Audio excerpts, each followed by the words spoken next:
stomping through the pines. Aliens sending secret signs. EVPs in the dead of night. Ghosts dancing in the pale moonlight. Paranormal for a long we bring it to ya. Truth behind the veil, gotta pursue ya. Talking about the strange, the freaky, the weird. Fearless, we dive wherever you see it. Portal opens in the woods so deep. Creatures crawl from a timeless sleep. Lights in the sky, they flicker and blaze. Signals from beyond these earthly days. All right. Welcome everybody to tonight's show. It's Saturday.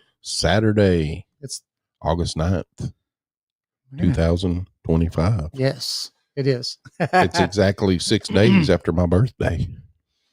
How's it feel? I feel older. Do you? My body feels old. How's your mind feel? Crossed. Full of holes. Yeah. There's Air going through it. Everything's, yeah.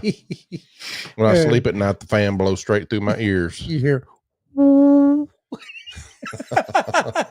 Hey, we got a great show tonight. We do. Yes. It's going to be great. We got Chris and Chrissy Dunham they're from Within the Cauldron, and that's their podcast name. They have a coven, a witchcraft coven. We're going to be talking about witchcraft and hopefully a lot of other things that they want to bring up. So, Chris and Chrissy Dunham, along with their cousin Nico, he's here. He's the corn-fed witch. We'll ask him. You already asked him behind the scenes. I asked him behind the scenes. I'm going to ask him again. So, also, Chris and Chrissy are known within the pagan community as Thunder and Gypsy. They are lineage witches and prominent pagan leaders who have significantly impacted the communities of Iowa and Colorado, and maybe more since I got this bio. I don't know. This is an older bio. Well, I mean, they've been doing their podcast. They said almost a year now. So. Yeah, a year, and they're growing. Yeah, so it's probably spread a little more than that. Yeah. They got over 30 years of experience, and they've dedicated 30 years of organizing events and fostering connections and growth within the pagan world. They have served as High Priestess and Priest of the Coven of the Blessed Lady. Now, this is a family coven that expanded to include 3 sister covens, which they'll have to tell us about. Yes. So I'm going to go ahead and bring these guys on. Hey. Hey, everybody. Good to see you again. Yes. We just seen you a while ago, but how you guys doing? How are y'all? Doing good yourself? Doing We're good. doing good. Yeah. Yes. We're doing fine. Yeah. So I know the bio was a little. I don't know. You was on the show probably 6 months ago, or we was. So has anything changed? Well, both Nico and us, I guess you could say we're authors now. Oh, We have done a book, and there's more coming from Chris and I, because we're doing foundations of witchcraft. 1, 2, 3, 4, and then we're going to do kind of like a memoir book of our life as coven leaders and community leaders too, as well. That's amazing. That is amazing. Is that book on Amazon? It's right now. It's on PayHip. It will be on Amazon probably in the next month or so. Okay. Yeah. Hopefully the Foundations book, and it's a 3-book series, and hopefully the Foundation books and these other 2 books that come up behind it will help a person find their spiritual path without having to, what would you say, chase through the woods looking for answers like we had to. Wow. So hopefully that's always a positive. Try to put a positive spin. Yeah, that's good. That is positive. Yeah. So, Nico, I noticed that you kind of liked our intro song. Oh yeah, I loved it. I also write pagan music, so I'm a huge fan of parody songs and just the weird songs people make. I love them. Yeah. That song was it's a pretty good song, I think. Yeah. Yeah. Jason wrote that one. Yeah. So I made that song. So Yeah. so Good. like you was talking about with the books, Jason and I kind of understand because we're in the process of writing another book ourselves on paranormal investigations. Ooh. And it's kind of a how-to book. Kind of, it's almost like a 101 type book because there's like you said, there's so much out there in this world that people are getting information from here and everywhere, and some of it don't mesh, and to give someone a good foundation of, if you want to be successful and you want to do this and you actually enjoy doing these kind of things, this is kind of what you need, Yeah. and so to do something like that really does help and benefit everybody that's trying to seek out that information. Yeah. And Nico has done some books too. Yep. So, you can find these books on our website that we do have within the Cauldron. So, I mean, they're really easy to access. If you don't have the form of payment, we do all kinds of payments. Just let us know. I think on PayHip, it just allows like PayPal. Okay. So, if you don't have PayPal, you have Cash App or something else, just let us know. So we want to make it easy for everybody. Right. Yeah. We usually just take ours to the conferences and festivals and sell them on Amazon, which, I mean, And our website. if you go to any festivals, you'll do a whole lot better than Amazon. Let me tell you that. Oh, yeah. Yes. Yeah. That's a question I want to ask. Do they have pagan festivals? And Oh, and absolutely. witchcraft festivals? Oh, yeah. Yep. Oh, Chris and Chrissy organized a festival for 30 years. Yeah. And then I just started, about a year ago, we started doing open public rituals locally here. And I started with organizing and setup for that. Well, that's interesting. it is. Yeah, we did summer solstice here in Iowa for a few years, then jumped into pagan pride. Hmm. Then we thought, oh, let's move to Colorado. And me and Chrissy's going, man, 10 years of this, we can relax a little bit. We did get to relax. No. The pagan folk found out that we was out there and they just nailed right on us. Come on, do pagan pride and all this. And it's like, holy cow. No break, I guess, for the wicked, huh? Yes. Yeah. Hey. That's interesting. But it was really enjoyable. You get to meet different people, learn about different religions. Yeah, to me, it was great. It's been one of those learning curves Right. in my life. We probably will be starting another one for probably June or July of next year with our sponsor. It's going to be called Mother Earth Gathering here in Iowa, but it's just talk right now. It's not being planned out just yet. Okay. Stephen is asking a question. When you said that you was starting to do open rituals, what type of open rituals was you doing?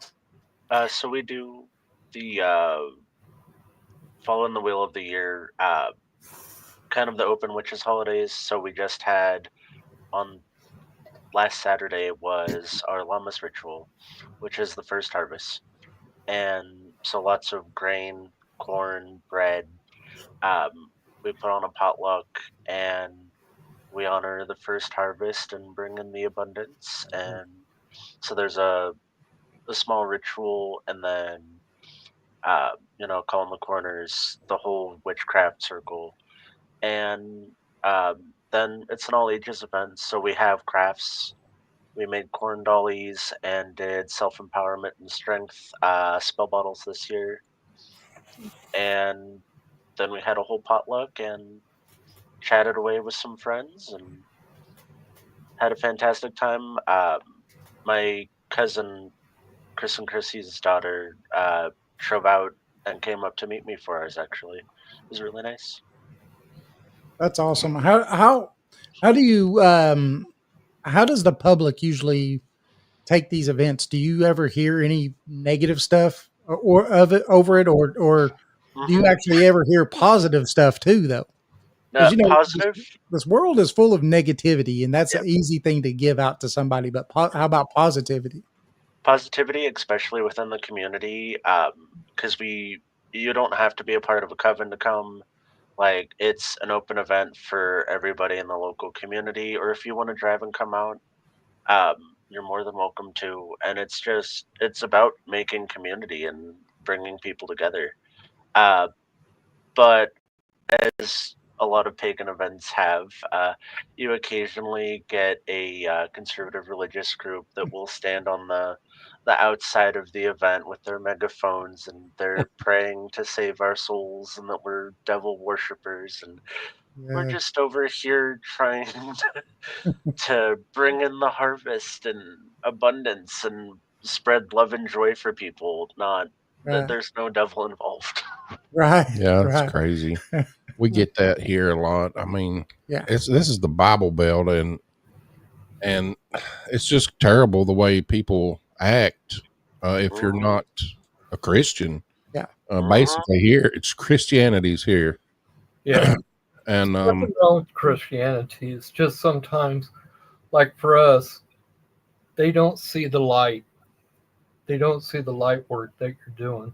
yeah, right. I mean, it's the way that these festivals and things that you're doing. It sounds like a community of love and commitment and just trying to be Right. Yeah, I mean, Togetherness and Yeah. oneness and It is. It is. I mean, we're just worshiping the Mother Earth, not doing anything bad, It's just that the negativity comes for those who just doesn't understand, right. and those who really don't want to understand. It's like you said, if you're not part of the Christian beliefs, then you are going to go to hell. Right. Yeah, but these people think that they're doing the right thing, Yeah. because Christ somewhere said stand against it. Mhm. He said to stand against the darkness, but I don't think he said, hey, go out there. Christ was more accepting than what people realize. Yeah. He was trying to teach us to be like him, not to be him, Yeah. but to be like him. Well, there's an irony too. In the book of Isaiah, there's a passage that says, "Blessed are those who follow the ancient path, for they will find rest within their soul." And a lot of witches use that as biblical authorization to worship the old ways and continue doing what we're doing. Mhm. Yeah. Very much so. Yeah. That's Yeah, I don't know. You got people that take it and twist it, and I've got Yeah. Oh yeah. a tattoo right here, and it says "heathen" right across the top of it. Mhm. I tell people I'm a barefoot tree hugging heathen all the time. so I asked you backstage. So Nico, the corn-fed witch, how's that? The corn-fed witch, how's that come across? So I'm here in the Midwest, surrounded by cornfields, and I'm in the Granny Witch practice, or Ozark folk practice, and there is a thing called corn spirits, and they are spirits of abundance and prosperity that live within the cornfield. They're what inspired the Children of the Corn movie, believe it or not. It comes out of wow. German folklore. And I venerate them, partially due to the proximity to the fields, but also they're underutilized, I think, within my witchcraft practice. So I try to spread awareness about them, and so I became known as that guy that works with the things in the cornfields, and it became the corn-fed witch. That's pretty neat. That is pretty cool. Yeah, Stephen even says, "Oh, like the granny witches we have here." Mhm. Says, a lot of the folks were descendants of natives or those who grew up with the lands and the signs. Both. I'm a Yep. quarter Sundown Shoyote, and my grandma was an Ozark folk practitioner. Right. Oh, Yeah. See, look at that. yeah. That's amazing. So, what have y'all been doing here lately? Like, anything? How's the show been going? What have y'all been doing with the show? Actually, the show's been doing really good. I mean, you're going to have some hits and miss, some shows goes over well and some doesn't, it's like testing the waters and everything. What on the shows that I think are really giving us really good vibes is the UFOs, paranormal, cryptids. Everybody's always interested in the unknown. Of course, we get a lot of authors too, and that helps out others that like that author, so they like to see the author on to somebody they know, like us, and they ask questions and everything. So they really like that as well. It's just it just seems like the UFO, the unknown, and supernatural goes over much better. Right. So, which we happen to have, Nico and my daughters did another YouTube channel just for that purpose, called Behind the Witch's Veil. So that is another YouTube channel that we also do as well. And that's paranormals, cryptids, folkloric creatures, paranormal experiences, anything that goes bump in the night. So Yeah. So it's a lot like what we do then. Yeah. Same thing. Anybody that likes what we do need to go over there and see that then. So I got a question. What do you guys think about Bigfoot? I mean, what's your belief on the subject? I would like to take a glimpse to probably see him in a distance. I do not want to get close to him, of course, but I do believe that, that he does exist amongst other cryptids too, as well. Yeah. I've seen him. Yeah, I have seen him one time. Yes, one time as a truck driver. It was a road sighting, but the wife and I team drove for a long time, and we was in Washington State going on I-90, going towards Seattle. It was like 11 o'clock at night. I was driving. I did all the nighttime driving. My wife was a daytime driver, and and it was about 11 o'clock at night. And long story short, because people who listen to us a lot probably get tired of hearing it, but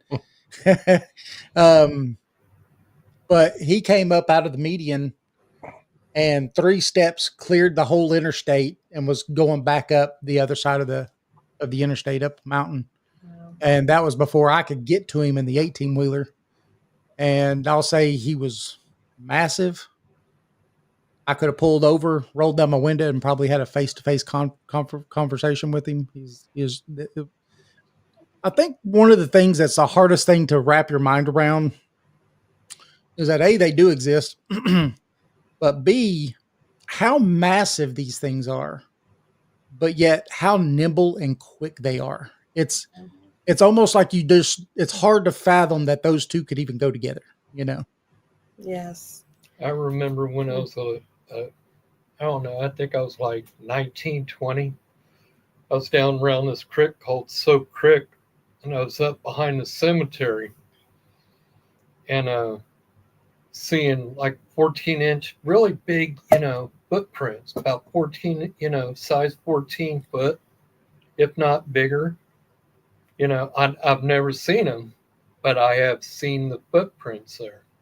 Right. So, I'm sitting there going, wow.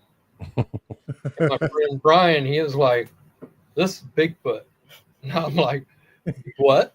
I never heard of Bigfoot other than when I was a little kid, seeing that reel that was being played in the theaters when I was younger. Yes, Nessie, what's her name? Patty from the Patterson Gimlin films. Yeah. But I found that really fascinating when I was a little kid because I think I was on 5th, 6th grade, maybe younger. Yeah. It was about the time that the Planet of the Apes and all that was playing at the theaters, you know. Which is his favorite movie of our times. Yeah. I remember the first time I seen Bigfoot was on $6 Million Man. Oh yes. When he Steve Austin and Bigfoot were fighting. Yes. I remember seeing that episode when it first came out.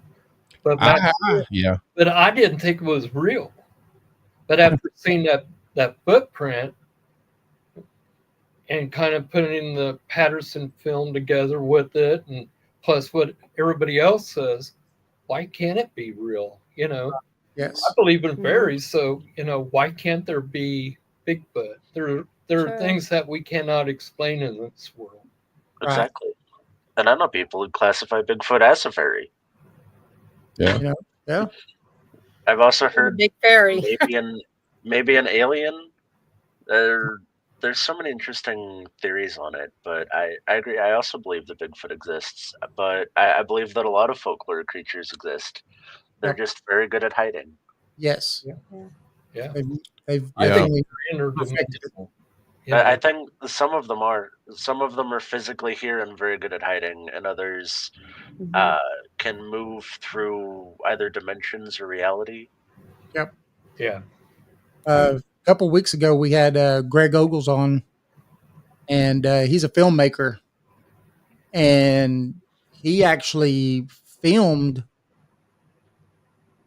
Bigfoot. I mean, he's actually got some really good film.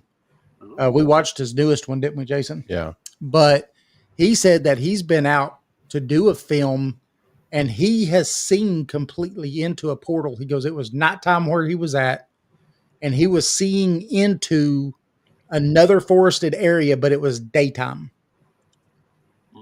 And so he said that he also had 2 friends that accidentally stepped into a portal, and when they came back out, they ended up dying not too long after, a couple years after or so, of major cancer. Yeah. He says that his belief is that the reason you see all these orbs around Bigfoot and stuff is that they can actually the ones who do this dimensional travel has to be in that energetic form to go back and forth, because you can't be in a physical body to transverse into those other realities. Yeah. Yeah. It's pretty neat. Oh yeah. So do you think maybe we could conjure these beings? I don't know. Do you I think that? So. I mean, there's people that go call UFOs. Yeah. Yes. C5, yeah. Yeah. There's plenty of. I'm sure you could craft a ritual to call a Bigfoot. There's one to call a Wendigo, so I don't see why it'd be any different. Yeah. I don't know why you'd want to call a Wendigo, though. Those are not very good creatures. Don't recommend it, but it does exist. There is a Dene ritual to call a Wendigo. Oh my God. I mean, they could possess you. I mean, there's all kinds of things that Wendigos could do. I would stay away from that one. Yeah, I would. Have you guys heard of Joey George? He is Joey the UFO magnet George. And every place he goes, there's always like a UFO or some kind of a cryptid that it's next to him. We interview him, and it was very interesting because, I mean, he talks forever. He loves to talk about everything and everything. Oh, and we have company with our dogs. So, you want to come and say hi? Yeah. But yeah, he talks about everything and he has some really great pictures of UFOs. So if you ever do UFO segment, he'd be a person to contact too as well. Okay. Yeah, that's awesome, because we do like to do, delve into the UFOs and all that good fun stuff. What was his name during World War II? Aleister Crowley, supposedly was talking to another dimensional creature during that time, or person, Lim. And, his pictures of him look like a gray alien. And a lot of people say that the things that he was doing at that time is what opened up the first dimensional portals to allow UFOs to start coming in. Because after that, we started seeing more and more and more of them. That Yeah. those portals were never closed. Yeah. I can believe it. Yeah. We actually had 2 UFOs, well, actually 3, I guess, but 2 UFOs that actually follow us during the nighttime. Because one time we was just traveling on the road and going to the gas station. That's all we was doing. And our lights kind of flicker off and on. The radio was something but white noise. Our locks kept going up and down. Wow. And it's like probably a good 3 minutes maybe. And then all of a sudden everything came back to normal and everything. And we heard this shh with the just bright light just going overhead. And that was it. And we both looked at each other like, what was that? So it was pretty interesting. And there was another time where we was coming back, picking up the kids, and it was on the interstate. That was up near Cedar Rapids, Iowa. We was on the interstate, and one of our friends that was driving behind us and says he caught us on the cell phone and says, "Hey, look to your left." And we looked, and there was just side by side, just something floating around. What was crazy about it? It was going like this. Yeah. Wow. It's crazy. Floating and just going up and down, like going, "Hey, you guys, do you see me? Do you see me?" It wasn't no helicopter, Yeah. But the thing is that one time when the lights and the locks was going crazy, it was probably like 3 minutes, maybe 5. I don't know. It's like we lost track of time. But I kind of wonder, were they trying to abduct us? Were they just looking or what? So it's then there was that, it's interesting. I was going to ask you that. Did you have any lost time, like minutes or anything like that? Hours. A lot of times it's a couple of hours. We both just looked at each other like, what is going on? What is going on?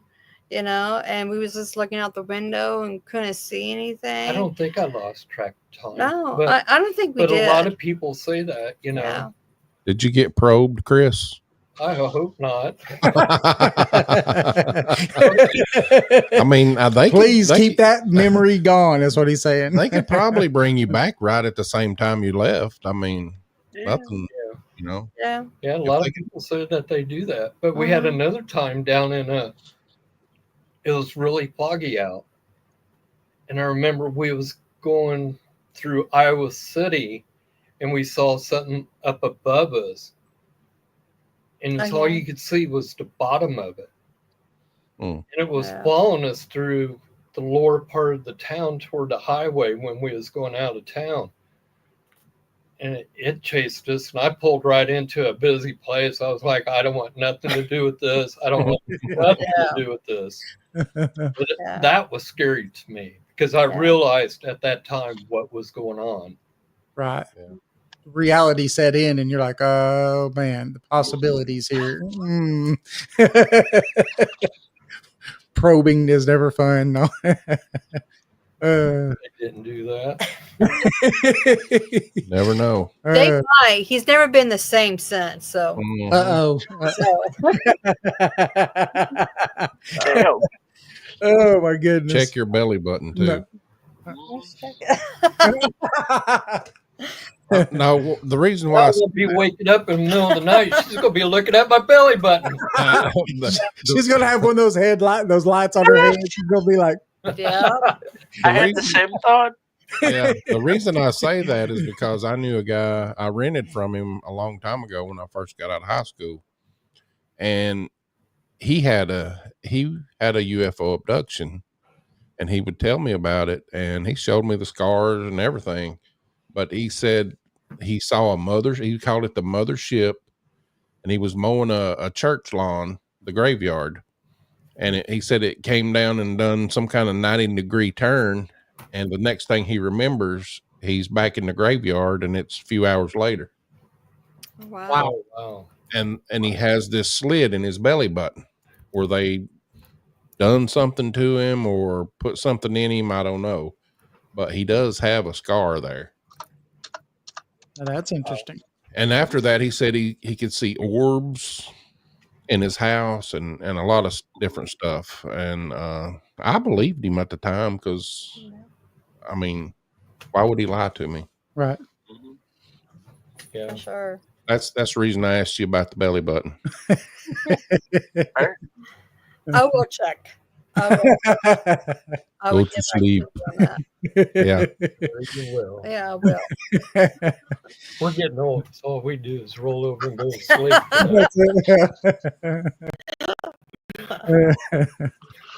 So let's talk about witchcraft. Some of our listeners may not, understand it or anything. Exactly. Can you just like give a definition of what you guys do and stuff? You want to take that one? Yeah, sure. Go ahead. Well, we have to look at the concept of what witchcraft actually is. It was talked about during the Old Testament times. It was talked about. And it's pretty much the dog's trying to get I know. your attention. Oh, baby, what's the matter? Like, Mama pet me. Hey, Okay. Go be good girl. Be good girl. But witchcraft is the practice of becoming harmoniously in tune with what is around you, with nature. Right. For me, it has opened up my world of spirituality, of my religious beliefs. It's one of those things where when I walk through the forest, I feel at one with it. I see spirits, I see fairies. Definitely have a connection with a god and goddess. I've met all kinds of cool people upon my journey. I found that God is real. And that was my first quest when I became a witch, was to find out whether God was real or not. And I'll tell you what, he's realer than what you guys could ever imagine. People talk. Just Amy's with us. Bless her little heart, she decided to show up. Well, Mom said I was starting to talk about paranormal stuff, so that's more my area. Well, anyway, a lot of people don't. They kind of prefix that a lot of us are seeking power, but a lot of us, in actuality, is being called back home. Yeah. To what we realize as you guys would call heaven. Okay, for us, it's walking hand in hand with our God spiritually in between worlds and also on this plane. So Right. a lot of people, they get misconstrued with all witches are black. Well, I haven't known a witch to do really anything Oh, black bad. magic. bad. I think a lot of it's probably pop culture. Hollywood, pop culture. Yeah. Yeah. And Yep, there's a just lot of influence. exploiting the pagan beliefs and witchcraft. I do think that. Yeah, Well, it goes back to puritanical belief, where the folkloric witches and the things people were accused of back then, Mhm. dancing with the devil, selling souls, seducing people, Yep. plaguing crops and striking animals down, or Hurting people. sacrificing things. Causing plagues. Yeah. Yeah. For me, magic is about putting yourself back into the cycle of nature, because we're animals. Mhm. I know a lot of people want to believe that we're on the the top of the chain, and that we exclude ourselves from nature, but we are very much a part of the natural world, and that when you kind of rewild yourself back into the natural cycles and slow things down, you get this level of peace that it's very hard to explain. But if you've ever been hiking in the woods and you get that calm, clear mind, like that's kind of the goal. Is being present in the moment, and um, you'll hear a lot of witches who will make like some extreme supernatural claims, and I'm not saying that we can't bend things a little bit. They're from personal experiences that there's quite a bit that humans are capable of. Yes. uh, and but it's not this scary thing that people think of. We don't sacrifice animals or eat children. I'm not green. I don't have warts on my nose. Uh, Maybe Samhain when Samhain comes up, we might have a Halloween. ward. Halloween. They're talking about Halloween. So, Yes. and what is magic to us? Yeah. Okay, so I was raised in my mom's coven, and for me, that's all I've ever known is being a witch. Like my earliest memories is being underneath my mom's altar as her coven is doing ritual and chanting and calling upon the elements and the goddess. So, Can I ask you a question? well, let me finish my question. Hang on. He does this all the time. Hang on. Go on, come on. Come on, let me get it out. Okay, spit it out already. Okay. What does magic feel like to you? I was about to get there, but you cut me off. Oh, I'm so sorry. So for me, it's as I'm going outside and I feel the wind hitting my skin and it's like cleansing to me, or the water being a portal, or the fire being a way for me to release and let go. You know what I mean? It's like everything to me, even cooking, I intertwine with my magic. And when I get dressed, when I get a drink, when I just like everything for me, even being a mother and teaching my children to be open-minded and kind to others, because you never know what anybody's truly going through. Right. So I feel like magic is everywhere, within the animals, within the ground, within the dirt. It's just people have to see it. Yep. I think magic has always really existed. It has. The well, if we change the verbiage, energy. Yeah. Yes. We work with energy, and it's the energy of the universe, the energy that everything puts off, and that might be more digestible for people, where it's like we're working with the energy of everything around us and the energy of ourselves and other people. Yeah.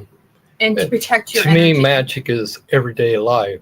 You know, it just ain't doing rituals and stuff like that. To me, like with us talking, that is magic. Hearing our voices, that is magic. Engaging and connection. Our emotions are magic. When we kneel and we pray to our gods, that is magic. Making a wish on your birthday on your cake is Yep. magic. Yep. Right. Knocking on wood is magic. Knocking on wood is And you know, it's funny because here in the South, you know, we have a lot of these things that we do here, right? It's like someone will say something, and you're like, oh, knock on wood, you know, everything turns out good, but you're actually telling the wood spirits, you know, hey, that's Yeah. you know, help me out here. You're supposed to knock on the wood of the first tree as you enter the woods to let the spirits know you're there. Yeah. That's where it comes from. Yeah. I don't know if my dad told you, but his mother is from Alabama, so we have strong Southern roots as well. Yeah. So Yeah, I told him I've been well, I down, didn't know. down by the area where they Yeah. live by. Yeah. Yeah, here in East Tennessee.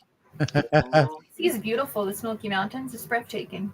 Yes. Yeah. Yep. We're just minutes away from the Smokies. I don't know if you see the comment where Steven says there's a folklore story from this area of a witch, which sounded harmless from the story. She was a part of the natural world and the remedies.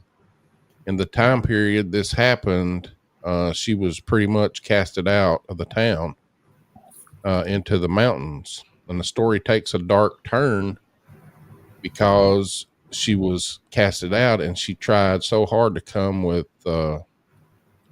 something to be accepted again. And so the story took a dark turn where she's tired and she brings things back to life or something like that. Yeah. I feel like that's very common for a witch to be outcasted. Like I have been. I've lost people in my life just because of saying I'm a Yeah, witch. same for me. I've lost a lot of friends, you know, because of me being a witch.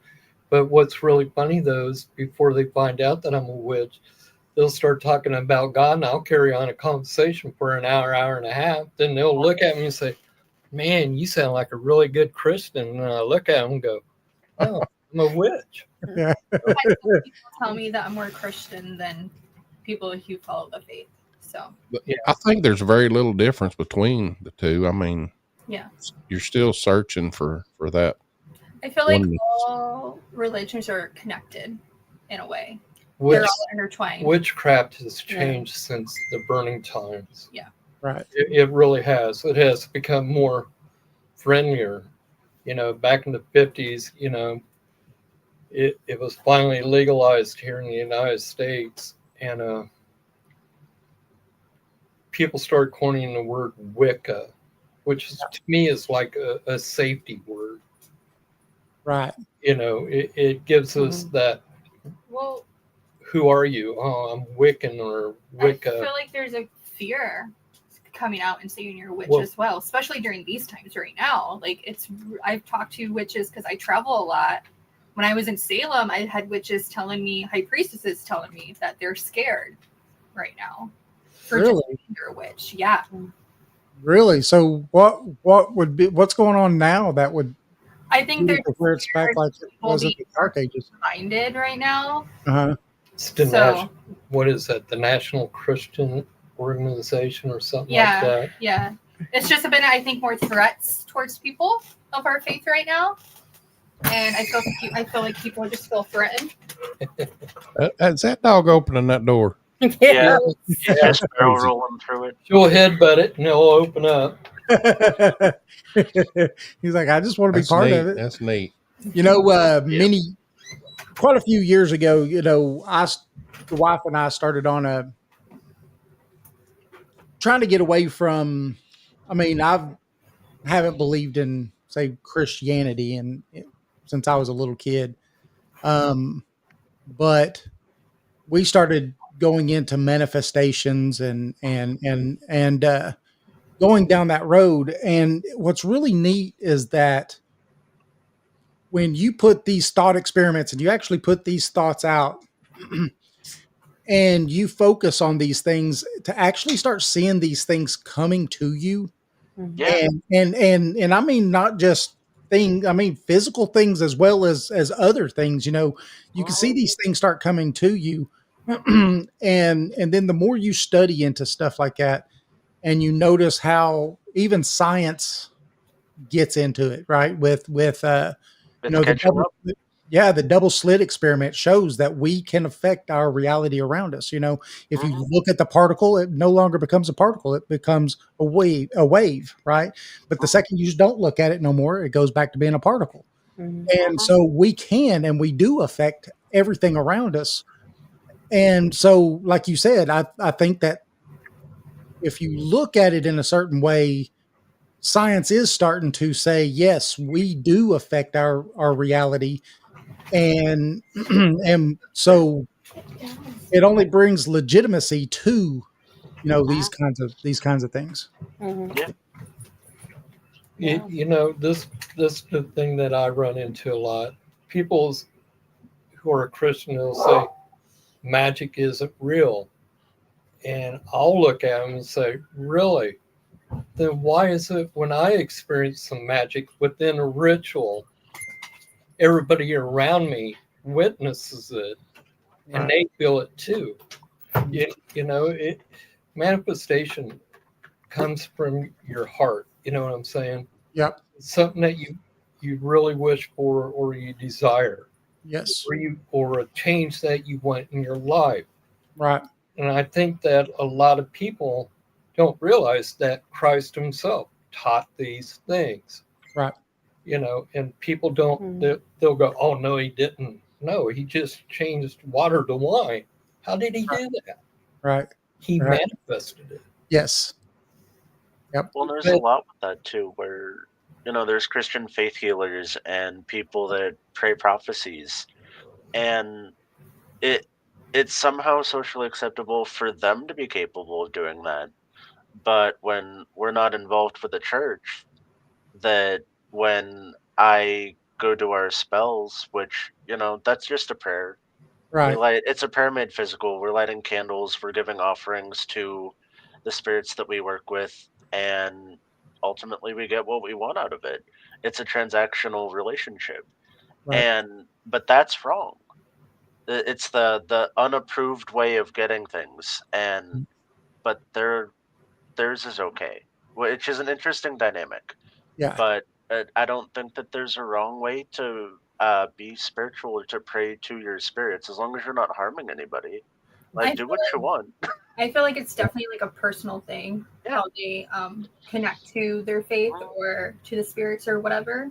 Mhm. I don't feel like it's really our place to dictate how they do it. Right. I think that a person is drawn to their ancestral religious experiences in their past lives. Right. I believe in reincarnation. Mhm. Is it real? To me, it is, because I remember things from the past.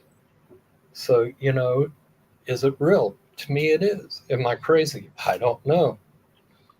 As a kid, I've had some dreams that were of things that I interpret today as me remembering past lives. Mhm. And a lot of it is because I grew up in a very strict Christian home. I mean, I went to Christian private school. I wasn't allowed to have friends unless they went to our church with us. I mean, we didn't own a TV till I was a teenager because that was of the devil. That's how Wow. strict of a home that I lived in. And you wonder why I shunned all that stuff, right? But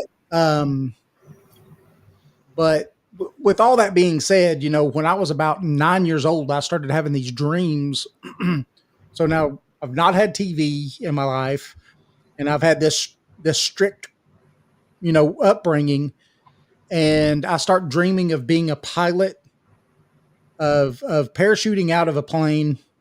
I would jump off the top bunk of my bed. I'd be sleepwalking, I guess, but I'd jump off the top bunk of my bed, and I'd wake up and I'd be standing up in my floor. And but one time I had one where me and my stepdad went on a scouting trip, and I set up my little pup tent.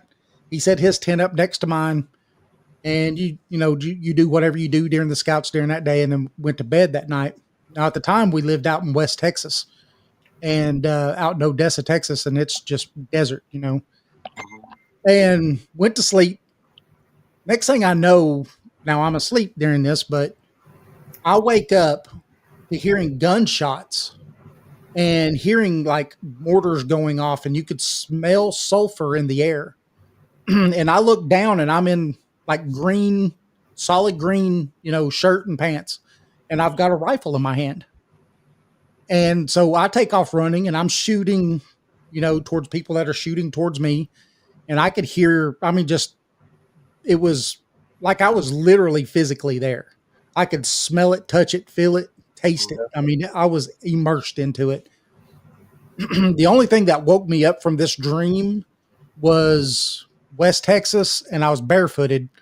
I was about a mile away when I had so many thorns in the bottom of my feet that it finally woke me up.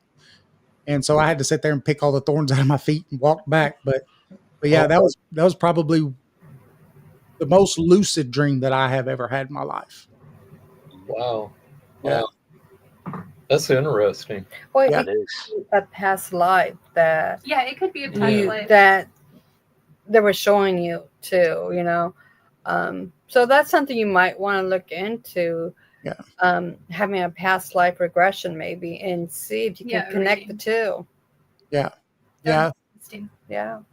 Yeah, because I mean, having no TV or nothing, so I'd never watched a war movie before. I had never been introduced to any of this stuff, and I think that's what, to me, in my head now, as I'm older and I look back on that stuff, a lot of times I'm like, that's more than a dream. You know, it was more than a dream for sure.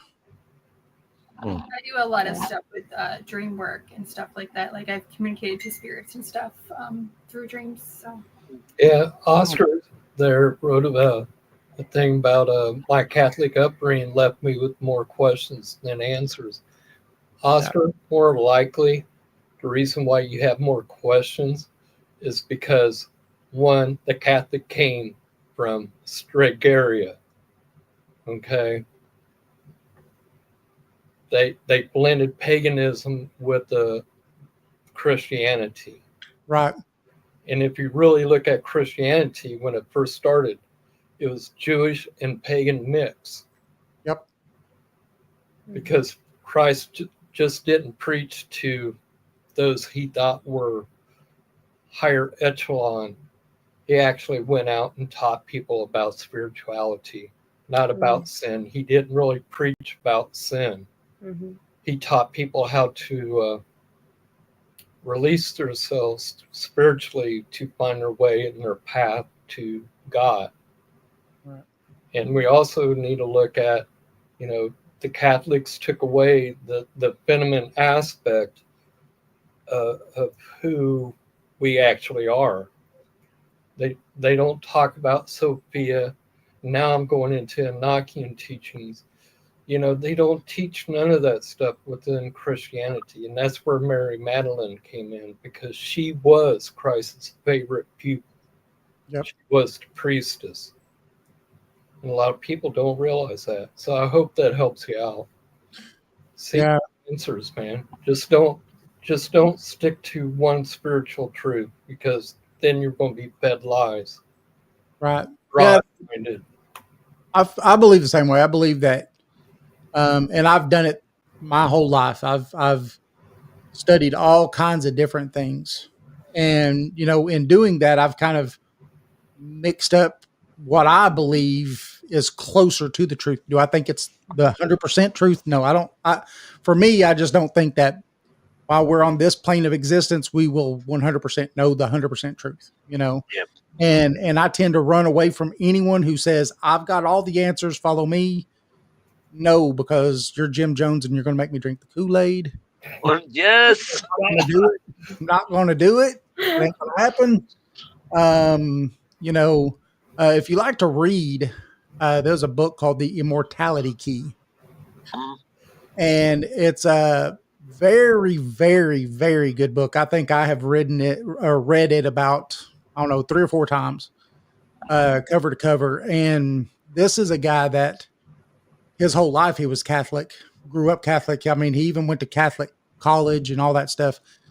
But he got to get into places that most people in public can't get to while researching for this book. And the book, the whole premise of the book is the religion before religion. So the first religion is the whole key to this book. And he shows through a lot of, he done so much research for this that they have started finding ancient like cups and stuff at altars and stuff, and that they could actually go in and tell what last liquids and stuff was in there. Yeah. And they're finding in all of these things hallucinogenics. And he talks about some of the first hallucinogenics was probably from grain, from the fermentation of grain and stuff. And it's stuff that nowadays they make sure when they're making beer and stuff like that, that they don't have too much. Yeah, because it'll or something like that. I think is what they called it. Too much of it could kill you. Yeah. But just the right amount. And this is what the priestesses, this was their job, the females, This was their job, was the potion, or was the drink itself that you took during the communion, and this allowed you to have your one-on-one time with God through these hallucinogenic drugs. Yeah. And it's a fascinating read when you go through it, as far as what it is he says, and then the science that backs it up, but then also where he has found things in ancient Christianity and stuff like that, where they started taking the woman out of the church, because at one point she was part of the head of the church, and she was supposed to be subservient, and the whole 9 yards, but Immortality Key, it's a very interesting book. It really is. I would highly recommend it. So what was that one book, When God Was a Woman? By Merlin Stone. Yeah, that book really opened up my eyes about how spirituality moved across Europe. Archaeologically, how they proved everything that this woman was writing about. And it was fascinating to me, because I didn't realize how much Rome shifted the whole dynamics of Christianity and paganism. Right. It was one of those things where it was like, hey, I'll teach you this if you teach me that. Where they would sit down, I guess, in a way, have their campsite stories, or, when they was having meals. So, I find it quite fascinating, especially the Enochian teachings and Gnostic teachings. Well, that's what we're doing with our Facebook group, is within the Cauldron, is having anybody of any faith come and join and connect with other people and share their knowledge and their traditions, and without judgment. Yeah. Right. I wanted to create a safe space for everyone. Right. Well, that's good, because that's hard to find anymore. Yeah. I just feel like I'm a huge mental health advocate, and I feel like I've been judged my whole life for being a witch, and I wanted to give people, even younger people, a place where they can be safe. Right. Right. And people who have paranormal crises, or Paranormal there's trauma. a lot of religions that don't teach people how to handle the spiritual world, How to protect yourself, and space safely and correctly. because that's honestly how I got started into witchcraft. Is I have seen spirits since I was about 6 years old, and I hit the point as a teenager where I was watching things crawl on my wall while I was trying to go to sleep, and they would stare at you while you're like an inch from your face while you're trying to go to sleep. With that, And I tried to go through the church and things, and they weren't really equipped to help with that. And then I talked to my mom, and we went up to an occult store, and I talked to the ladies up there, picked up supplies, and picked up some literature, and I've been practicing now for 20 years. Right. Me, I started seeing ghosts back as far as I could remember. Anyway, it was at 3, or spirits. yeah, Yeah, that's what it was for me. that's what it was for me as well. Yeah, 3 years old, and at first it was really scary, because I'd wake up and there'd be people standing in my room, in my bedroom. Yep. I mean, it just looked like regular people, just standing in my bedroom, and I didn't know who none of these people were.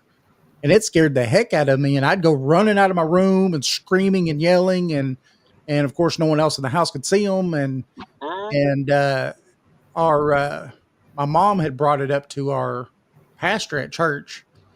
And so his talk to me was, you have a gift of being able to see these things. And at 3 years old, I was like, you want it? You want it? Because I don't want it. I've always had experiences. I've even got in trouble with some people who were trying to give like my mom's Coven like a reading, and I would correct them, be like, no, this is not the spirit that's talking to you, incorrect. And I was more accurate than they were, then I would get in trouble. They might want to see your pretty face, you know. And I had old ladies sleeping on laying on my bed, humming Silent Night, and I think Mom remembered that. Like you could hear it clear as day. Shadow people. Yeah, you could hear it. I dealt with shadow people a lot. I've had spirits lay with me, try to jump me, and I've always been able to see spirits. That's like my normal though. Like even me and Nick did a spirit box section, and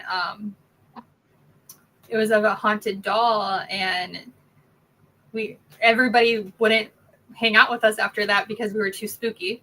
And they all had experiences, and then the doll started targeting me, and Nico and me had to handle it, which was fine, but I never had a spirit crawl at me like that. I think it was creepy because it was like a little tiny thing. Well, everybody wants to get spooky and like join the seance until they realize that the spirit that we're talking to is real. Yeah. And then they're freaked out because the doll on the camera is moving and it's talking through the spirit box. Right. And now they're scared. That's and funny. It's like, what did you expect? Like, we're witches. Like, we're of course the spirit we're bringing in is real. Like, we summoned it. Both witches with abilities too. So. Well, you know, we do talks on the paranormal. And we've actually got 2 talks coming up in October, don't we, Jason? Yeah. But one of the things that we like to talk about, and I do it a little bit, or we kind of do it a little bit for shock factor, but it's also a learning experience for people because we go back to movies and all of that. You know, people say the Ouija board is bad. It's a bad thing. And I'm like, no, it's a tool. It's a tool just like any tool. If you're going to garden, you've got to have garden tools. Yeah. If you're wanting to, you know, do seances or anything like that, you've got to have the proper tools to do it. And that's all it is. If you know how to open the board properly, you know how to close the board properly, it's safe. It's safe. I feel like a lot of people also, like with the Ouija board, like the Ouija board gets such a bad rap, but really it's the same as any other divination item. Yep. And they treat the rest like it's okay, but I'm like, it's just as bad as the tarot. It's just as bad as pendulum. Like it's opening a portal. I bring that analogy up all the time where people like Ouija boards are so awful, and I was like, girl, you're holding a pendulum. It's the same thing. Yes. Like, and that was a part of the same divination system with the board originally. Yes. They just split it up. And what's funny about it is that in all of those things, you're giving the spirit the permission to use you as a conduit to go through that. So, you know, but it's misconceptions, I think. I think a lot of us people find out that it's real, then they freak out and they put the board away instead of saying, "Oh, I don't want to talk to you no more." Instead of ending it properly, Ending it out properly. Right. Then they leave that portal open. Yes. And then anything come through. Yeah, anything comes through. Like for me, it's just one of those times where you're like, I'm very hesitant with the Ouija board. I have one, right? But I have never used it. I have been around other people when they were using theirs, but I don't use it because I have small children with abilities, and I don't want them to have the same trauma with spirits that I did. So I tried. I used it. As I did. I used it one time when I was still in high school. I went to this Halloween party at this old house. I mean, it was 2-3 story house. It looked like something out of scary movie. Yeah. So we had a Halloween party there, and everybody wanted to use the Ouija board. They had a Ouija board. And the girl I was with was really into it, wanting to, you know, use this Ouija board. So we got to using it and started talking to this young child that was supposedly had died in the house or something. But she got so upset that and screaming and going on from this experience that I don't know. She wouldn't have nothing to do with it for years and years with anything like that, but it scared her so bad. Yeah, it can. Well, I had all good experience. So I'm sure there's bad experience. I have heard some, but I'm just blessed not having this bad experience. Well, I think a lot of that is mindset. You know, Yeah, if you're you going go with into it. something with the proper mindset and everything, then that's what you're going to get back. Yeah. And if you go in there expecting Satan and all this other crap, you're going to get what it is you're expecting because that's what you're asking for. You know, you're Yeah. asking this device, give me this. See, it was Halloween and So, everything, and she probably did go into it expecting evil, and I guess she got it. I don't know. You can't. First time I ever played with it, it freaked me out because I didn't expect it to work so well, as I guess is the best way to put it. It was a friend of mine and it was his Ouija board. And at the end of his road is a cemetery. There's actually 3 cemeteries right there, isn't there? Mhm. But so, you know, you put your hands on the planchette and at first it's really not doing much. But it seems like the more questions you ask and the more energy that's exchanged between you and the board or you and the entity, however exactly that works, the faster it gets. And that's the part that kind of in my mind while this was going on was like in between a question, that thing would do figure eights.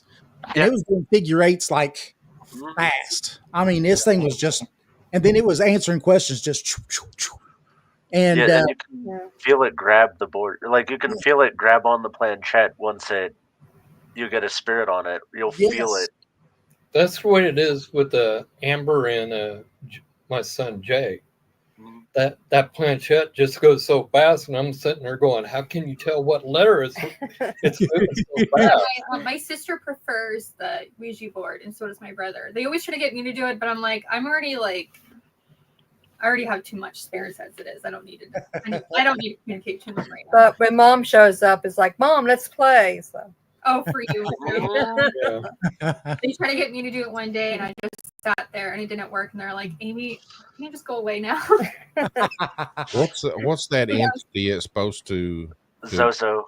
Zozo. Do you think it's real? No. No. No.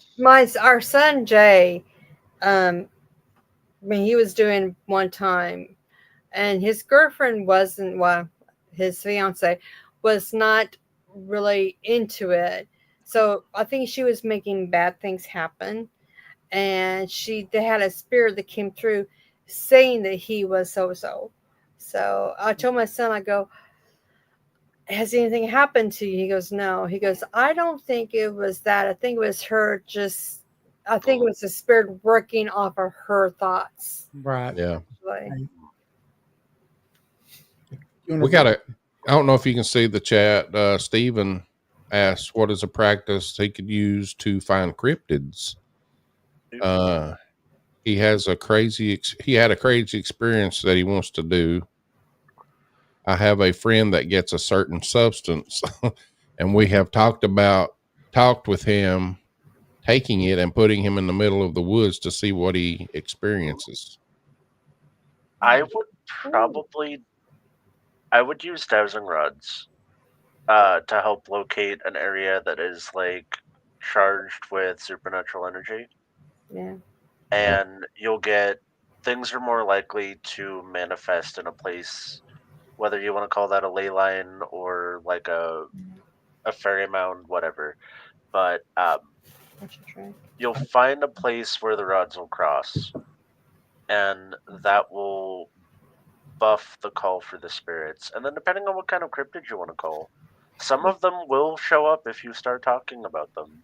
There's quite a few that are like that, so start a fire, start talking about them and see what happens. I agree with Nico. I feel like if you really want to interact with them, you just call upon them and manifest it, and they will come to you if it's meant to be. Yeah. And also going to hotspots, doing your research, reaching out to other people who've had experiences with them, and they can give you more knowledge on it too. Yeah, as far as using substances, I wouldn't do that. How would you know if it was real? Right. It I ain't mean, you gonna could take be a real. video. Your brain's all cherry picked and you're charred. Mhm. You know, how are you going to know if it's real? You know? I guess can compare ahead. the experience with video evidence. Bring a camera, record it. Yeah. Audio evidence and video evidence. Yeah. Mhm. I also think sometimes these, if they're spirits or if they're dimensional, I think they pick and choose who gets to see them. Yeah, I Yes. feel like They some do. people are just lighthouses, like Yeah. people are Yeah. just drawn to them. And I agree. Never leave your friend alone. I mean, Especially if they're on ethnogens, always have a trip sitter. It's Yes. just a bad time. Yeah, because so many things can happen. Your friend can end up in a river. Yeah, So- like I said, yeah. you never know. You know, what you may be seeing may be real or may Yeah. not be real. You know, you don't want to be running through the woods or whatever blindly. You know? Right. I Stumble had on a bobcat or coyotes and I had a pretty decent experience with about 2 grams of some shrooms. And again, it's mindset. I believe all this stuff it's energy, it's mindset, and setting up what it is you expect out of something before something happens, right? Yeah. And going in it with positivity and everything, and not having a negative mindset, because people talk about bad trips and stuff like that. But I think calling it a trip is the worst thing that you could ever do anyway. It's a journey, it's not a trip. But anyway, I was doing a little journey. It was only 2 grams. And but I learned so much from it. And my wife laughed at me because of what I was saying. It's like, look, I know I sound like a hippie, but but I could see the earth breathing. See it breathing. I I can had a similar. see man-made objects versus real objects, and I could tell that the man-made objects were dead. Yeah. I could tell the difference between the dead objects and live objects. And at first I was trying to fight the feeling of it overcoming me, right? And and when I finally succumbed to it, and a lot of people would say that's shedding of your what is that? Your ego, you Yeah. know. Ego death. But when I finally released to it and was like, hey, if we're going to do it, let's just do it. Stop fighting this. And the one thing that I could hear, and it was like the earth itself, like Gaia herself was talking to me. And she kept telling me that we've gone too far from her, that we have separated ourselves from her, that we are no longer part of what she is. And and she kept reassuring me, just breathe. That's what she kept saying, just breathe. Just breathe, That's really interesting. Yeah. I had a channel with Gaia as well, and I had a very similar message. Really? Mother Earth, the humans strangled. Mother Earth, the humans mangled. Hmm. And that, if we didn't, start moving back into viewing ourselves as a part of the natural cycle, that there was going to be issues, whether that was some climatary issue or we were going to wipe ourselves out. But yes, that I have goosebumps. I think that's why a lot of what's going on now in our societies, Yeah. just not the United States, but globally, I think it's because we've torn ourselves away from nature. Right. It's like when I was in the Army, we'd go out in the woods and we'd spend a couple of weeks out there, or over in Germany, 3 or 4 months. I'd go to sleep on the ground. I would sleep better on the bare ground than what I did back in the barracks in my bunk or at home. Mhm. So there is a connection with Earth. Right. It's very important for us to realize that. Yeah. Take your shoes off and ground yourself and walk out in the grass. Yeah, Yep. exactly. That's how I start the morning. Yes. That's a cup of coffee. That's it. That's it. It was funny though, because this picture, when I was when she was talking to me and she was telling me to just breathe. And the picture I was getting in my head on that was, we've put too many things in our lives, just like our breathing and everything, to an auditory, just to a thing that we let the body do itself. We don't manage our breathing. We don't manage any of that stuff. And by doing that, we're even separating ourselves even further. And that's what I kept getting the picture in my head of us purposefully breathing, us taking conscious notice of our breathing and just taking it in. I don't know. It was weird. I'm still processing it. If you could see that, but Intentional breath work Years later. is very, very fascinating. Sounds like it's For inducing theta. Well, it puts you in trance state if you do intentional breathing measures. So, like the 8-5-4 breathing. Yeah. Right. You can put yourself into a trance state without additional substances. And if you're using additional substances on top of that, you're about to have like a holy reckoning of yourself. Yes. Yeah. And that's kind of what I got with it, was, I don't know, is a really good introspection of who I am besides my ego. And and ever since that, trying to get rid of that ego and recognizing what is ego and what is you and everything it's an interesting road to try to travel down. Oh yeah. It's interesting. And it's hard. It's a very hard road too. I think that ego is one of the hardest things for us to shed. Yes. Once we do that, life goes a little bit easier for us. Because we don't have that mental, I got to compete. Yeah. Right. Well, I am my stuff. I am my livelihood. I am my whatever, right? But that's not who we are. That's just who our ego tells us we are, and so it's shedding that part of that isn't you. That's not you at all. I forgot who it was, but I think it was the Taoist teachings and stuff. But they said, if you think that you're the same person that you was when you woke up this morning, you're wrong. You're not the same person that you was when you woke up this morning. You're not the same person you was when you was born, when you was 10, 20. You're not the same person, So understanding that is hard, but once you start walking down that road, you do understand that we're constantly changing. We are not the same person. Yeah, that's I can't argue with that. That's true. A lot of people don't realize that an hour from now, from this conversation that we're having, we all will change. Yes, sir. And people don't believe that. It's like going to a church and you're spiritually moved. You walk out of that church, you have changed. Spiritually, you have changed. Yes. Yep. And it's the same way with us when we do public rituals. I've had people approach me after the ritual. They'll be crying. And I'm like, what are you crying for? And they're happy. It's tears of joy because we have moved them spiritually to change. Right.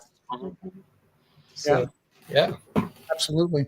And it's funny because, there's all kinds of old adages and stuff, you can't lead a horse to water and just all these other kinds of adages. But, trying to show somebody a road to walk down is harder than you think because we're so caught up in ourselves and what we're doing, to lead somebody to them finding the truth, not me trying to tell them any kind of truth, but letting them find the truth is even harder. You know, Yep. no one wants to put the work in. They want to be told how to do it. Oh, that's a huge thing in the witch community too. Right.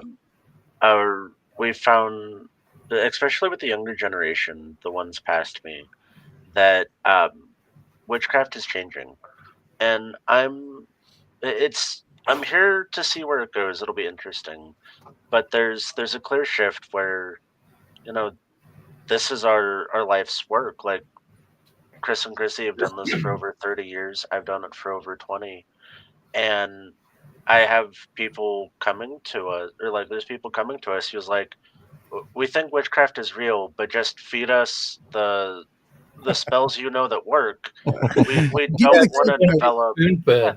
They don't want to develop a relationship with the spirits that carry the work, and they don't care about tradition, and they don't want to put the time in for this study. And it's like, can I give you the working? If I was inclined, yeah, but it's probably not going to work because you haven't put the footwork in to get there. And it's like being a witch is a life of study, like not just academically, but like devotion and servitude. Like we work within the community, and we get to a point where people come to us and people have a level of respect, like with Chris and Chrissy, that they have coven members who literally moved across the country to be within distance of them because they value them not only as people and teachers, but as friends. Wow. And it's fascinating, and the connections that we build throughout the years. But like, can I give somebody something that'll work? Absolutely. But you have to respect the process. Yes. And like you have to learn the A to B. Yeah. That's it. You have to learn the path. You have to learn to open yourself up spiritually to truth. It's like I tell people all the time, I don't want you to follow my path.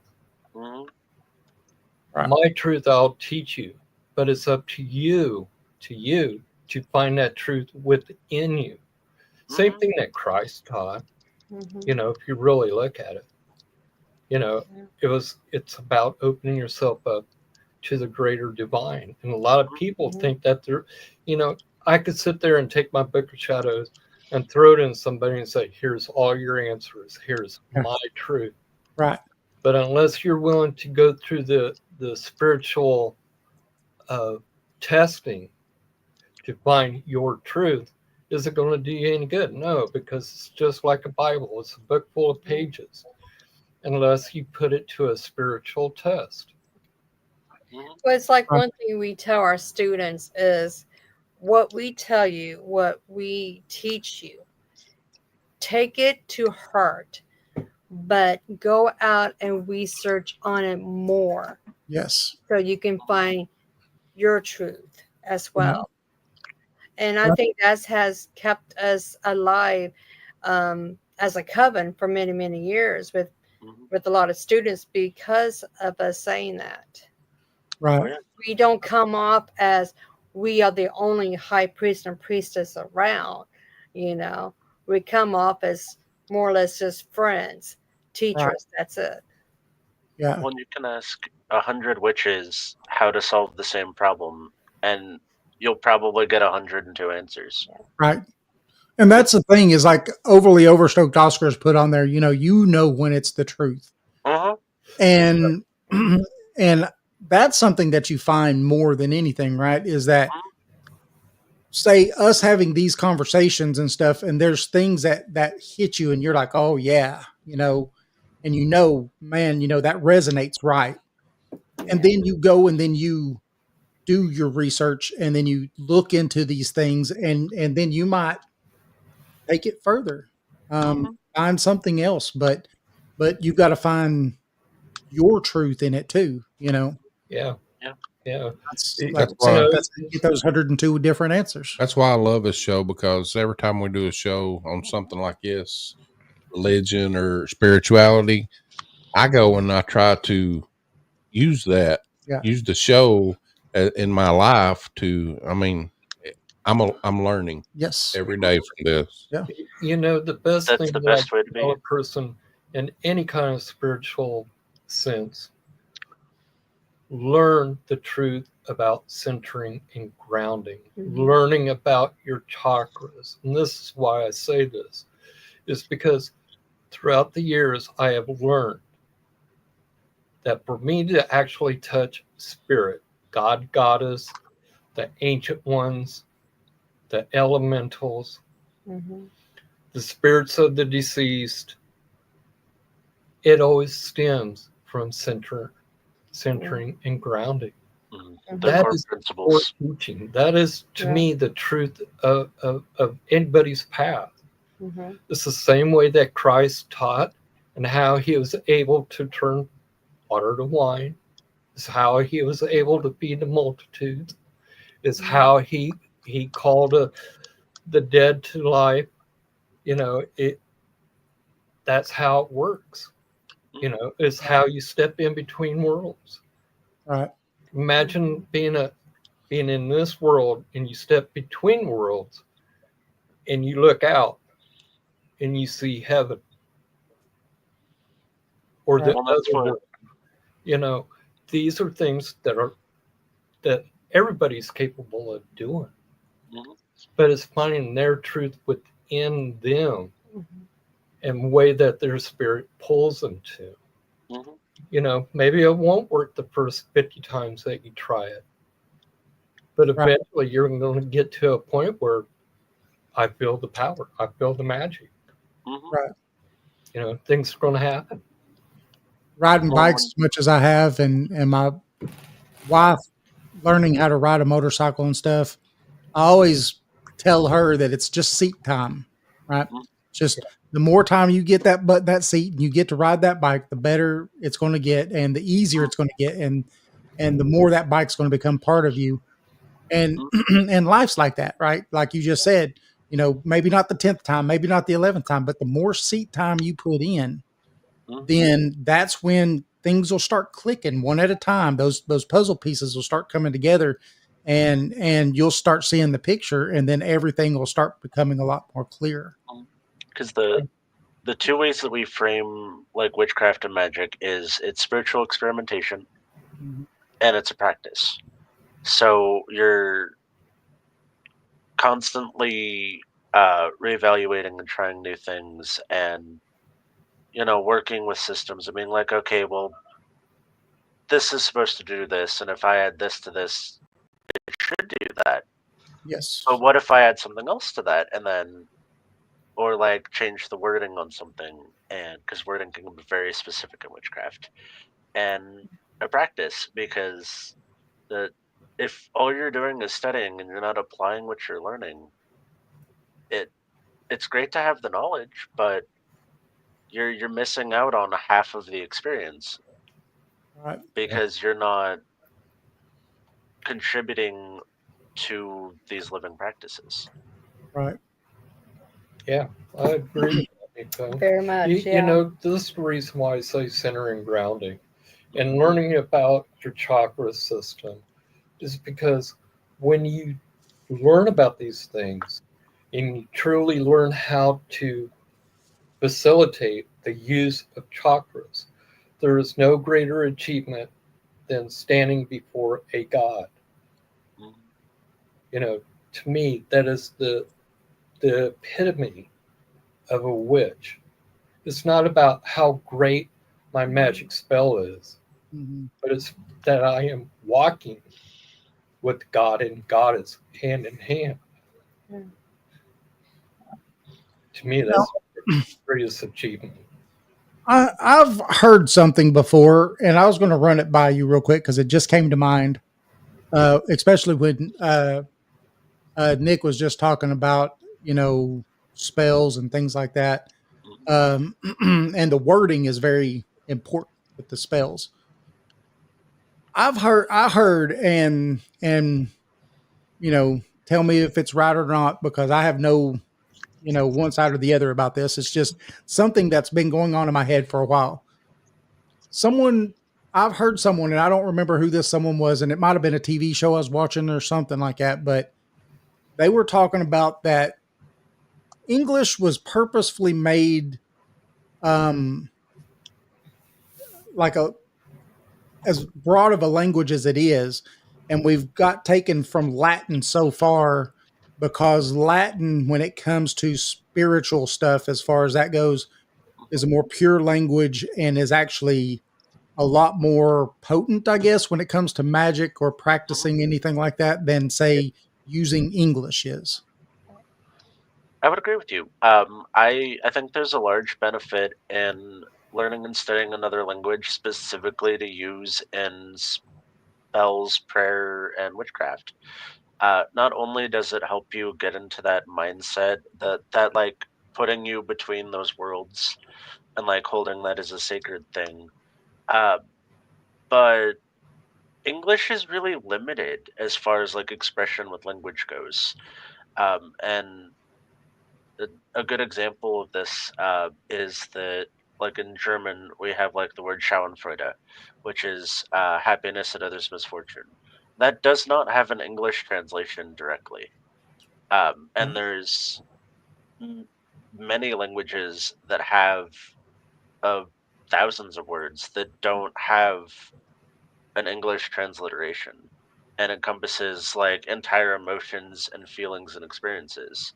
Mm-hmm. Um, and absolutely, you can use those in prayer. And um, also, I love using Latin or German. And when I had studied with a mystery school, we were taught to transliterate from pagan source material in the original language and then process that into modern English and then compare our translations to the translations of academics. Partly so that we can get that respect for how this came to be where we are now, but also to understand the power of words. Mm-hmm. And a lot of people will speak things into their life and over themselves that limit themselves. Mm-hmm. I'm broke, I'm tired, I'm sick. And then you wonder why you're broke, you're tired, you're sick. And I'm not saying that like is that every reason? No. Like, I believe in science. Mm-hmm. And, there's genetic problems, there's lifestyle issues and things like that. But that there is a point that some of these things start in the spiritual world and then manifest into our reality. Mm-hmm. And it's a very interesting crossover. Right.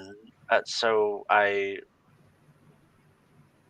advice is be cognizant of what you speak on yourself and how you limit yourself in the boxes you put yourself in, because you are capable of great things. And I would hate for somebody to speak something over themselves to stop their progress.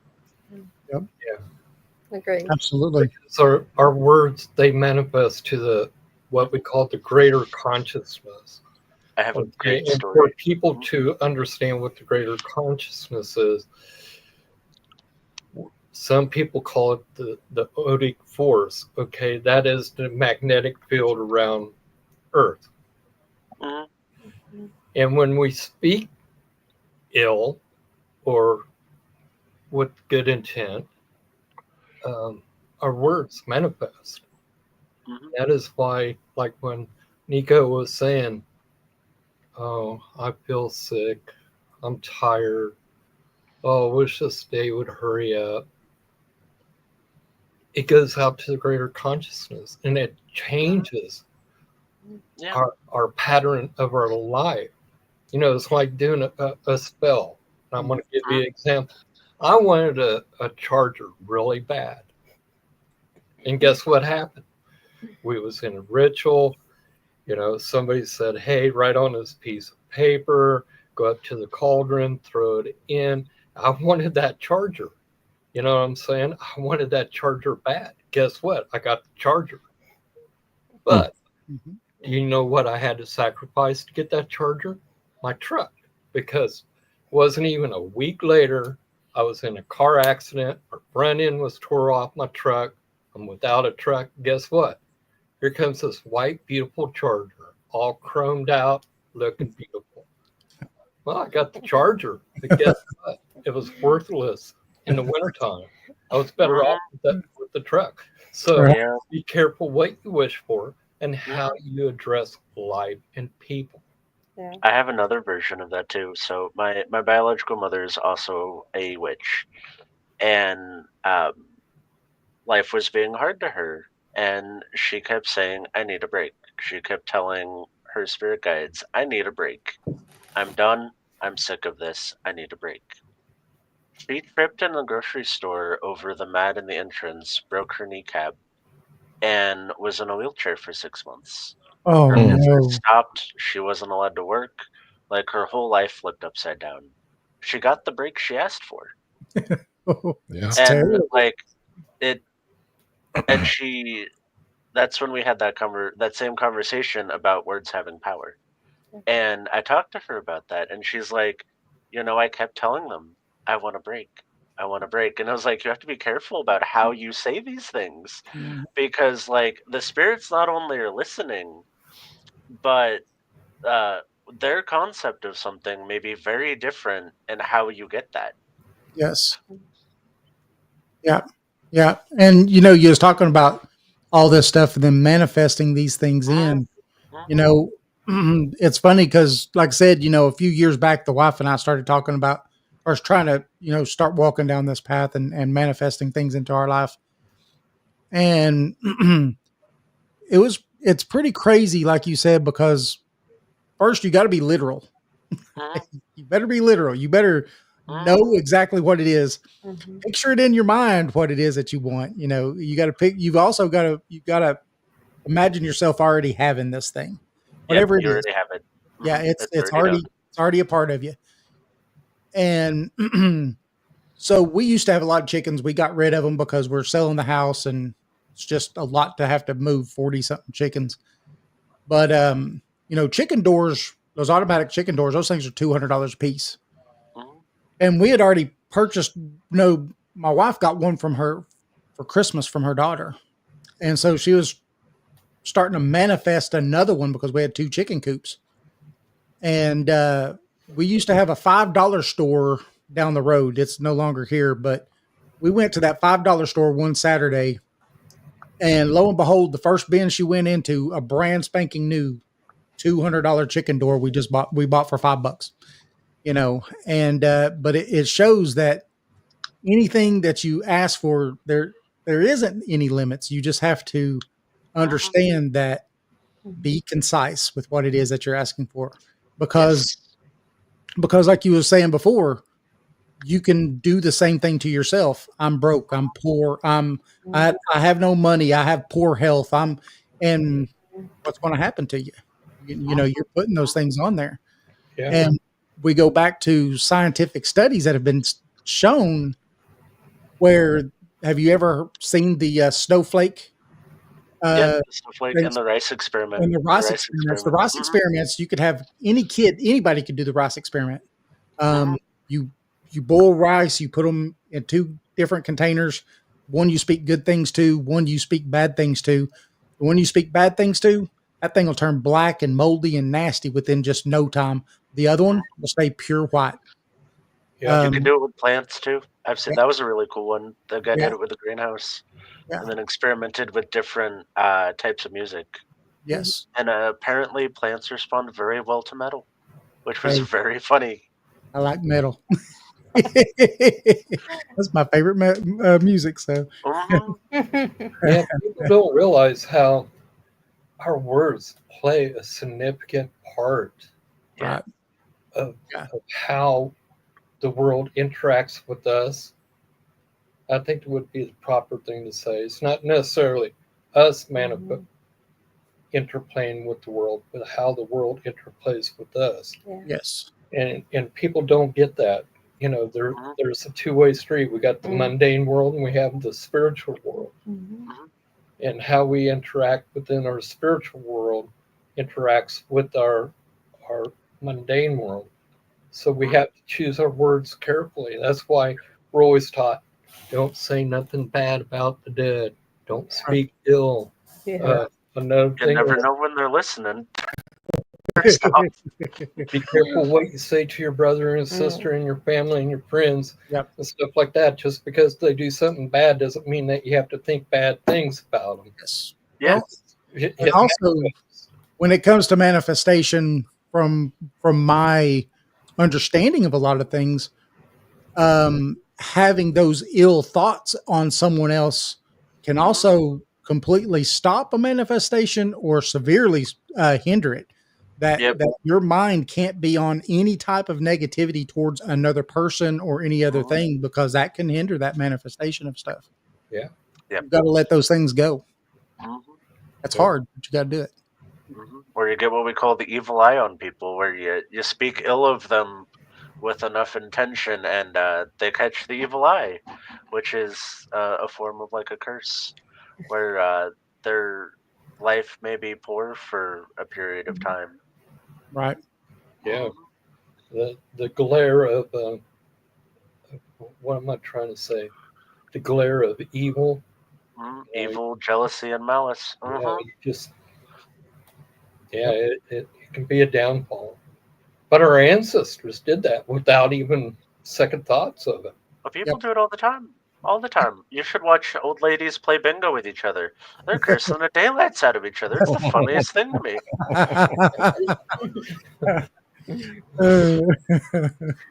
That's funny. Yeah, but it all goes back to we don't realize that what we speak into existence. Yeah, and it goes back to 10th century Latin occultism, abracadabra and avada kedavra, which is as I speak, I create, and as I speak, I destroy. Right. See, and when we talk about the paranormal, when we have our little talks about the paranormal, manifestation has a lot to do in that paranormal world, because there's been experiments of places that were completely, they knew was not haunted in any way. Right. I mean, this place is just clean as clean can be. And they did these thought experiments on the place. They made up, okay, it's going to be a woman, 1800s, died of whatever, just all these, they made up this whole bibliography of what's going to happen to them there. They're going to answer with this piece of equipment, and they're going to do this and all that stuff. And they'd put these intentions and manifest this upon this place. And then they would go and do an investigation of the place. And found it. Everything. Yeah. It's called making an egregore. Yeah. It's a whole thing. There's a thing in sorcery and witchcraft called creating servitors or egregores, which is exactly that. You create a spirit through thought form, and then the more energy you feed it and the more people that believe in it, the more real they become. Yeah. See, and that's when it comes to, because we get asked a lot, oh, have you gone to this big place or this big place? And have you, done an investigation of this big place? And I'm like, one of these days, we're going to go do it. But for me, all the thoughts that have been injected on these places, you see them on TV all the time. Oh, Satan was found here, and just all these things that have been imprinted. What's real and what's not? Yeah. What was put there and what was actually, and it's gone on for so long, to be able to separate the two would be almost impossible. Yeah. Well, you even see that in the paranormal field, where there was a period in time where apparitions showed up, full body, no transparency, anything. And then as movies and things came out and we changed how our concepts of what spirits may look like, we started observing spirits that were transparent. They were grayscale initially because movies were black and white. And then things have changed over time. And it's very, very interesting how it reflects the things that we do in life. Yeah. Mhm. Yep. Yeah. Yep. Yeah. That's why we say we like to do residential, Yeah. because it's a lot less of that in the residential. It's, Yeah. yeah. Because we found that with we did a interview with Chris McKinnell, the grandson of Ed and Lorraine Warren, on the Annabelle doll, hmm and that he firmly also believes that that doll is a egregore, and that all of the Hollywood franchising around it has turned the doll into a malicious egregore. Hmm. That makes sense to me, because all that energy has been put into it to be that Yeah. very thing. So Mhm. yeah. Yeah, it's no different than a witch going out and getting a wand during the springtime, Mhm. and they're using their thought forms and manifesting magic into it. Mhm. And they're going, you're going to be Mhm. powerful. You're going to be this, and you're going to be that. You know, you're going to be my battery for when I am feeling sick and I am weak, but I need to do magic. What Mhm. happens to that wand after a few times of doing that? It becomes powerful in the witch's hand. Yeah. You know, Right. your thought forms has I love that manifested question. within it. So we have. I love that question, Stefan. So, in witchcraft, there's a lot of methods to deal with the paranormal. You can banish a spirit with like the lesser pentagram of banishment, or cleansing rituals like smudging, seining, to remove spirits from a location, or expel specifically negative spirits. Mhm. You can also cross the spirit over in some cases. It We also have spirit traps, especially out of folk practices, that you can bind a spirit to a object and relocate them.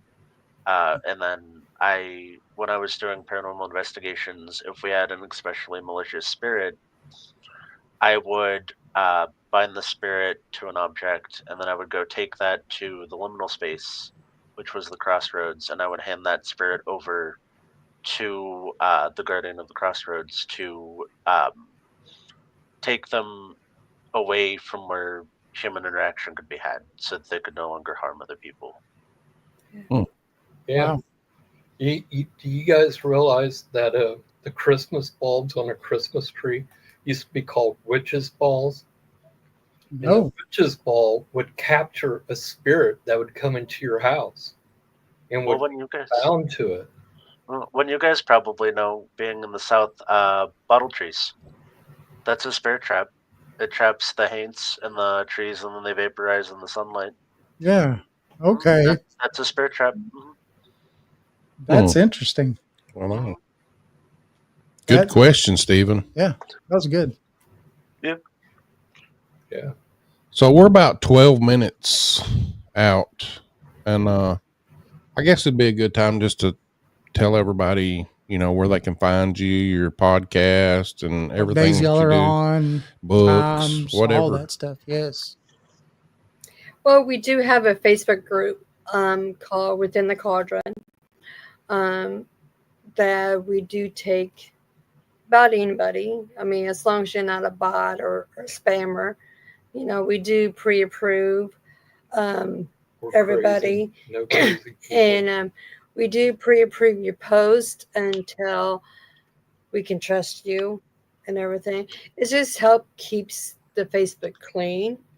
We're not about how many we have.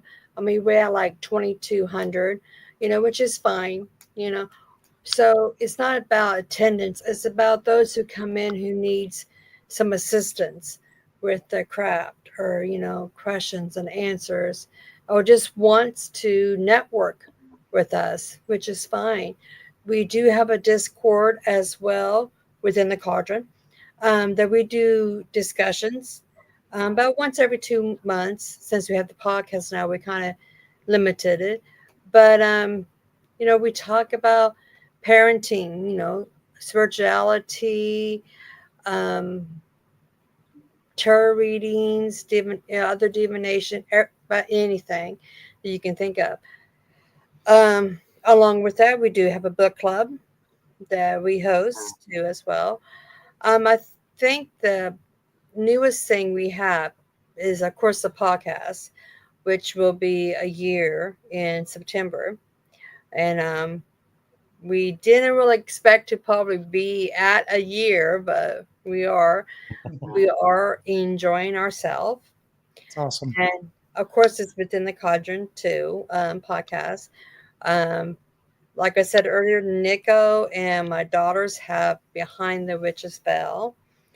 We try to keep them both separate. One is more witchy, crazy lifestyles, etc. The other one is paranormal only, mostly.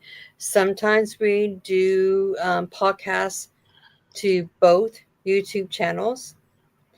Then we also have the website that we have that you can find within the Cauldron as well. If you ever join the Facebook group, that we have, books on there, resources, and just so much more that will be coming. Don't forget And about Lessons Told. we also do. We'll be doing merchandising here this fall with T-shirts, hoodies, cups, magnets. Who knows what else? So that is coming up, and we're just enjoying ourselves, and we like what we do, and we've been doing for getting close to 40 years actually for us. But I could not see anything else for us to do besides this, because we've been in the community in the public eye for so long that it's just a second nature to us. It's family as well. Yeah, we're getting old too. So it's nice to have, my cousin Nico and our daughters to kind of take over, learning the ropes and everything. I know Nico is always like, oh my gosh, this is happening to me. And I'm like, yeah. It's so crazy, the things that the last 10 years have brought for me. So I'm also within the Cauldron, but you can also find me as the Corn-Fed Witch on TikTok. I do folk magic education, talk about paranormal, things like that. I also produce pagan music under the Corn-Fed Witch. If you space that out, I'm on Spotify and Amazon Music too. Awesome. And we also have a TikTok within the Cauldron. Well, I have Mama Cauldron, and then Amy has within the Cauldron, and Amber has another one for the Cauldron, Sister Cauldron, I think she has. And you can find us on there too as well. We're not as active as Nico is. I think he's probably the most active when it comes to TikTok, but he's our tech guy, so he knows all about that. I'm surprised he doesn't have more throat. He talks a lot. Why do you think I got this cup of water next to me? Yeah. Oh, and we do have Lessons Told, which is hosted by Chris and Nico once a month. And it's just lessons that they both come out of their book of shadows and just talk about it. Yeah, So. we give our outer court lessons and stuff like that. We go through and read something that about anybody could find, and we sit there and talk back and forth, read down through it, and start talking about it. And I like doing it. Yeah, I get a little nervous doing it, but I like doing it. Some of it's a good refresher for us, because we haven't done intro into Witchcraft 101 in how many years? Yeah. Well, I'm one of these witches. I hate the words Witchcraft 101 or Witch 101. Yeah. Because then I'm looking at them like, what's 101 about it? Yeah. The same thing with the paranormal investigations that we do. 101 is what everybody wants to put in there, but it's just, introduction to, paranormal investigations, probably a better way of putting it. Yeah. I really enjoy it. It's different for us. It's easier for us to reach a lot of people and give guidance, because I believe in tradition. I'm very eclectic, but I also believe in that ritual structure. Yeah. And I see the modern craft, people practicing witchcraft, they're skipping all that. Yeah. And they shouldn't, because they're cheating themselves. But Right. It's much cheaper doing what we do now than hosting a pagan event. Because a pagan event, you always had to dig into your pockets about a couple of $1,000s or a few. Now you don't have to. So it's a lot better and a lot cheaper for us. Well, now we're international. yeah. International. Yeah. That's awesome. Nico, it's like I told you, the magic is manifesting. Yeah. It really is. The whole ride for the past 30 years has been, I can't even describe it, overwhelming, I guess would be a good word for it. Yeah. To watch things happen before us and to pay witness. It's been great. But we need to let these guys talk a little bit. Oh, No, you're fine. That's y'all's show. But yeah, it's been one heck of a ride for us, a good one. A lot of valuable lessons learned in life, like ego and pride, and, knowing when to swallow it and just completely shun it. It has been. Yeah. Knowing when to help people and when to walk away. That's a real hard pill to swallow. Yeah. And I have to say that, I have to give kudos to Nico because probably 10 years ago, he was kind of shy, didn't want to come out of his shell. And I kind of pushed him out of his shell. And now I can't put him back in. He wants to stay out there. And I'm really proud of him because he's doing his own music out of his own poems that he has written over the years into lyrics. And it's getting quite popular within the Cauldron and on his TikTok. So if anybody has a chance to, I will try to look him up. Yeah. I'm keeping tally. I have 9 active covens who are using my devotionals and my spells turned into songs in their groups, and it's really cool. That's but awesome. Also, I think I have 50,000 plays across all of my social medias. It blows my mind because I'm sitting here like I'm just writing like devotional poetry and like turning my spells to tracks, and I didn't think people were gonna like them the way they do because I was like posting grimoire pages, and you might get a couple hundred people look at it, and I was like, that's cool.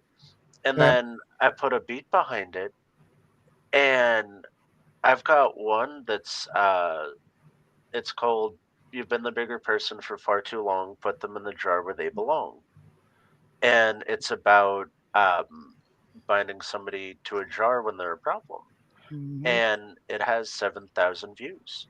Wow. And I'm sitting there like, what is wrong with y'all? I mean, be petty, like, okay, but also, like, are you okay? The wife and I have done a freeze spell before where we've frozen somebody out of our lives. So, Yep. Chrissy knows all about that. She used to freeze Amy and Amber's boyfriends. Right out of our lives. Well, we got a few seconds, so we appreciate you coming on. Stay, if y'all don't mind, stay on for a minute after this, and then we'll talk with you for a few minutes. Sure. Okay. All right. Thank Thanks, you. everybody. Thank you all. Blessings. Blessings, everyone.